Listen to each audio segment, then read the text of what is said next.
99 TV నేను లక్ష్మి. బులెటిన్లో details చూద్దాం. కేంద్ర ప్రభుత్వం పలు రాష్ట్రాలకు నూతనంగా గవర్నర్లను నియమించింది. గోవా గవర్నర్గా మాజీ కేంద్ర మంత్రి టీడీపీ సీనియర్ నేత అశోక్ గజపతిరాజును నియమించింది. ఈ మేరకు రాష్ట్రపతి నియామక ఉత్తర్వులు జారీ చేశారు. గోవాతో పాటుగా హర్యానా గవర్నర్గా అశిమ్ కుమార్ ఘోష్, లడక్ లెఫ్టినెంట్ గవర్నర్గా కవిందర్ గుప్తాను నియమిస్తూ ఉత్తర్వులు జారీ చేసింది.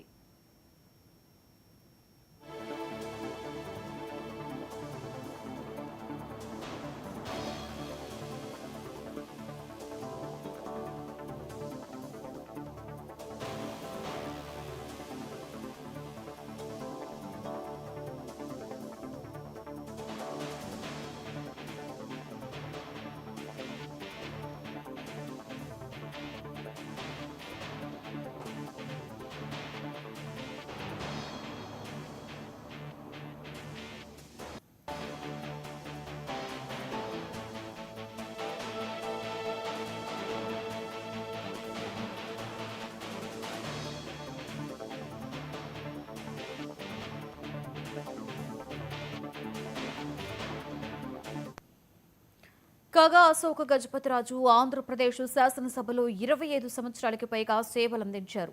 7 సార్లు ఎమ్మెల్యేగా, ఒకసారి ఎంపీగా ఎన్నికయ్యారు. 2014-2018లో నరేంద్ర మోదీ ప్రభుత్వంలో కేంద్ర పౌర విమానయాన శాఖ మంత్రిగా పనిచేశారు. ఆంధ్రప్రదేశ్ మంత్రి మండలిలో వాణిజ్య పన్నులు, అబ్కారీ, శాసనసభ వ్యవహారాలు, ఆర్థిక, ప్రణాళిక, రెవెన్యూ వంటి శాఖలలో మంత్రిగా పనిచేశారు. విజయనగరం రాజవంశం చివరి మహారాజు పూసపాటి విజయరామ గజపతిరాజు కుమారుడు ఈయన.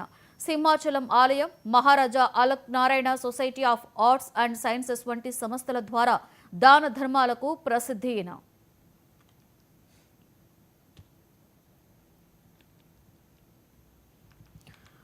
ఇదే అంశం మీద మరింత సమాచారాన్ని మా ఢిల్లీ బ్యూరో చీఫ్ నవీన్ మరింత సమాచారాన్ని అందిస్తారు. నవీన్, చెప్పండి. కేంద్ర ప్రభుత్వం పలు రాష్ట్రాలకు నూతనంగా గవర్నర్లను నియమించినట్లుగా తాజా సమాచారం తెలుస్తుంది. ఓవరాల్ గా డీటెయిల్స్ ఏంటి నవీన్?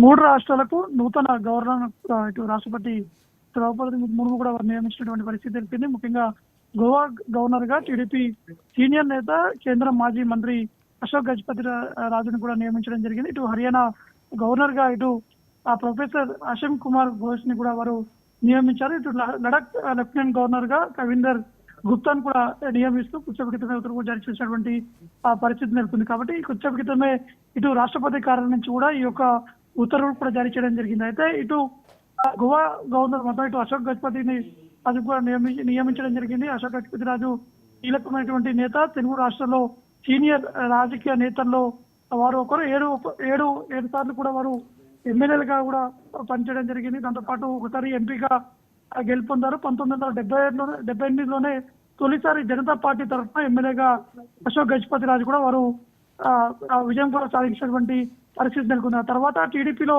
చేరినటువంటి అశోక్ గజపతి రాజు చాలా సార్లు ఎమ్మెల్యేగా కూడా గెలుపొందడం జరిగింది. దాదాపు 6 సార్లు ఎమ్మెల్యేగా, ఒకసారి ఎంపీగా విజయం సాధించినటువంటి పరిస్థితి నెలకొంది. కాబట్టి సీనియర్ నేత, అనేక అనుభవం ఉన్నటువంటి వ్యక్తి. ఇటు ఉమ్మడి ఆంధ్రప్రదేశ్ సమయంలో కూడా ఇటు సీనియర్ నేతగా పనిచేస్తూ దాంతో పాటు అటు రాష్ట్ర మంత్రిగా కూడా పనిచేసినటువంటి వ్యక్తి, అనేక అనుభవం ఉంది. ఇటు కేంద్రంలో కూడా కేంద్ర మంత్రిగా కూడా పనిచేసినటువంటి వ్యక్తి. కాబట్టి అతనికి గవర్నర్ పదవి కూడా ఇచ్చినటువంటి పరిస్థితి తెలిసింది. కాబట్టి అశోక్ గజపతి రాజుకు ఉన్నటువంటి అనుభవం ప్రకారమే ఇటు రాష్ట్రపతి ద్రౌపది ముర్ము కూడా వారు ఒక నిర్ణయం కూడా తీసుకున్నటువంటి పరిస్థితి నెలకొంది. ఇక హర్యానా సంబంధించినటువంటి విషయానికి వస్తే, హర్యానా గవర్నర్ గా బండారు దత్తాత్రేయ ఉన్నారు. అయితే బండారు దత్తాత్రేయ ప్లేస్ లో ఇటు ప్రొఫెసర్ అశిమ్ కుమార్ ఘోష్ ని కూడా వారు నియమిస్తూ ఇటు కొద్దిసేపు క్రితమే వారు ఈ యొక్క నియమిస్తున్నట్టు ఒక నిర్ణయం కూడా ఉత్తర్వులు కూడా జారీ చేసినటువంటి పరిస్థితులు నెలకొన్నాయి. కాబట్టి ఈ 3 రాష్ట్రాలకు సంబంధించినటువంటి గవర్నరు ఏమంటే రేపు సీఎం కూడా వారు బాధ్యత కూడా స్వీకరించేటువంటి అవకాశాలు ఉన్నాయి. లక్ష్మి.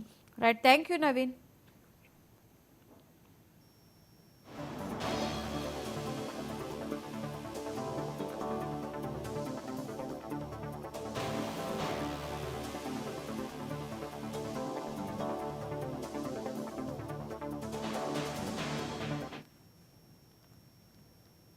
కాంగ్రెస్ అంటేనే